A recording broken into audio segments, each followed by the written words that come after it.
Section बड़ा important, educational और literacy services of Aligarh movement. Sir Syed Ahmad Khan.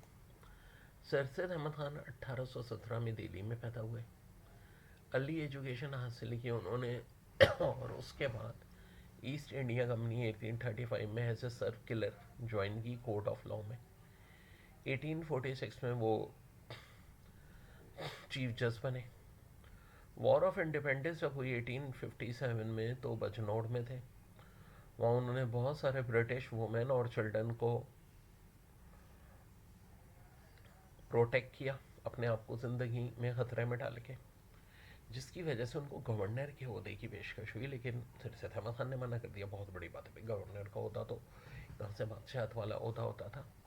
लेकिन सर सैयद अहमद खान ने कहा कि भाई मैं अपनी मुस्लिम कम्युनिटी को सर्व करना चाह रहा हूँ।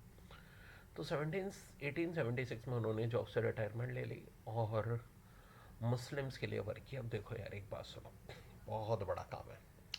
अल्लामा Iqbal, sir Syed Ahmad Khan, no doubt Pakistan की आज़ादी की बुनियाद रखने वाले सर सैयद अहमद खान थे। और उसके बाद इसकी जो पाए तकमील की वो कायद आज़म ने की, अल्लामा इकबाल ने ख्वाब देखा। सबका अपना अपना कंट्रीब्यूशन था।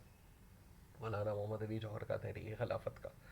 लेकिन अगर हम देखें तो बिल्कुल स्टार्ट जो हुआ ना इन सब में, वो सर सैयद अहमद खान ने किया था। क्योंकि मुसलमानों को इतना भड़का दिया गया था। वो खुद हमारे यहाँ के कुछ लोग थे कि भाई इंग्लिश नहीं सीखो, अंग्रेज़ों के साथ ताउन नहीं करो, अंग्रेज़ी तालीम हासिल नहीं करो। तो सर सैयद अहमद खान जो थे ना, उन्होंने बड़ा अहम काम किया। तो देखो, बैकग्राउंड की हेडिंग बनेगी कि भाई जो वॉर ऑफ इंडिपेंडेंस हुई थी, मुसलमानों को टारगेट किया जाने लगा था। और इतना टारगेट किया गया, इतना टारगेट किया गया कि मुसलमान जो थे बिल्कुल ही ना दूर हो गए थे एजुकेशन से। जिसका नतीजा ये निकला कि ब्रिटिश जो रूल था उसको खतरा समझते थे अंग्रेज़। और जब मुसलमानों ने कहा कि भाई अंग्रेज़ी सीखेंगे भी नहीं, गवर्नमेंट जॉब भी नहीं करेंगे, तो ज़ाहिर इख्तलाफात और बढ़ गए। नतीजा हुआ कि मुसलमान बहुत पीछे रह गए तालीमी मैदान में, इकनॉमिकल लिहाज से। और कहते हैं अल्लाह ताला का दस्तूर है, जब कोई कौम सियासी, माशी, इक़्तिसादी तौर पर तबाह और बर्बाद हो जाती है तो अल्लाह ताला उसमें कोई एक मसला पैदा कर देता है जो उस कौम की सियासी, माशी रहनुमाई करता है और उस कौम को मुस्तहकम करता है। अल्लाह ताला ने वो मसला मुसलमानों में सर सैयद अहमद खान के तौर पर पैदा किया। तो इनकी जो ऑब्जेक्टिव मूवमेंट थी, अब ये हेडिंग बनेगी, उसके क्या अचीव थे। कॉन्फिडेंस हो गवर्नमेंट और मुस्लिम में, मुस्लिम्स को जो है मॉडर्न नॉलेज हो इंग्लिश और जर्नल नॉलेज की, मुस्लिम को जो है पॉलिटिक्स में बैक कराया जाए। सर सैयद अहमद खान की जो सर्विसेज थी वो बहुत थी, क्योंकि ख़ुद बड़े अच्छे एक हाईली एजुकेटेड पर्सन थे। तो इन्होंने ये किया कि भाई जो भी मुसलमान हैं उनको ज़्यादा तरक्की मिले। स्कूल्स खोले, ख़ासतौर पे मुरादाबाद में बहुत खोले थे। और सबसे पहला खोला था 1859 में पर्शियन स्कूल था। ये एमसीक्यूज़ में बहुत आती है बात ना, कि पहला स्कूल कहाँ था, मुरादाबाद में। कब था भाई, 1859 में। दूसरा कहाँ खोला था, गाज़ीपुर में, 1862। ठीक है जी। फिर इन्होंने एक साइंटिफिक सोसाइटी बनाई गाज़ीपुर में। वो कब बनाई, 1863 में। और हेड क्वार्टर जो सोसाइटी का था वो अलीगढ़ में कब शिफ्ट किया, 1876 में। तो ये बड़ा अहम पहरा था।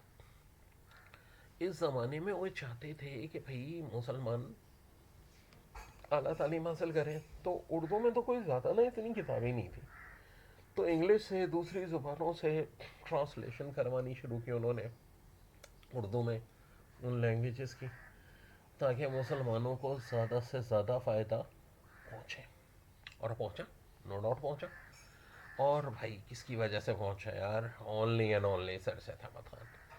तो जितना हम सलूट करें, ट्राइब्यूट करें, काम है उनको। तो ये एक बड़ा ज़बरदस्त काम था।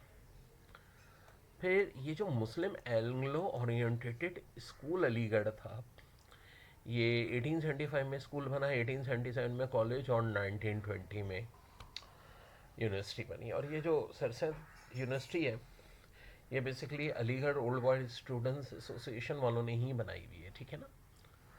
और मोहम्मदन एजुकेशनल कॉन्फ्रेंस भी फिर मुनक़िद की, जिसका मकसद ये था कि भाई अब जो मुख्तलिफ़ तरीके से फ़ंड जमा हो, रिक्वायरमेंट हो अलीगढ़ मूवमेंट की पूरी हो, और मुस्लिम कम्युनिटी को एक जगह इकट्ठा किया जाए, सोशल पॉलिटिकल रिलीजियस रहनुमाई की जाए।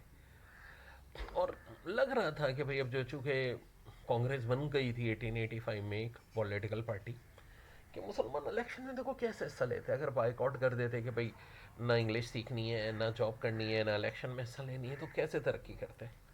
तो यही तो थी क्वालिटी भाई, सरसद की यही क्वालिटी थी। उन्होंने कहा नहीं भाई सबको सिखाऊंगा मैं, और पे काम किया और सिखाया सबको। देखा आज दुनिया ने कि कितनी तरक्की की है मुस्लिम्स ने। तो ये सारा क्रेडिट किसको जाता है? सरसद अहमद खान को जाता है। तो हम कह सकते हैं फिर इसके बाद कंक्लूजन बनेगा, no doubt सरसद Ahmad Khan uplift the educational standard of Muslim, the prominent English teacher like Edmund Morrison and आर्चिबाद जैसे लोग उन्होंने हायर किए थे, ठीक है। और सब कॉन्टिनेंट की बहुत सारी पर्सनैलिटीज़ थी उनको टीचर के तौर पे। और वो टीचर भी हायर किए थे जो संस्कृत सिखाते थे, वो हिंदू कम्युनिटी से ताल्लुक़ रखते थे, तो अंग्रेज़ों को भी बुलाया इन्होंने। और इस तरह से इतनी बड़ी एजुकेशन की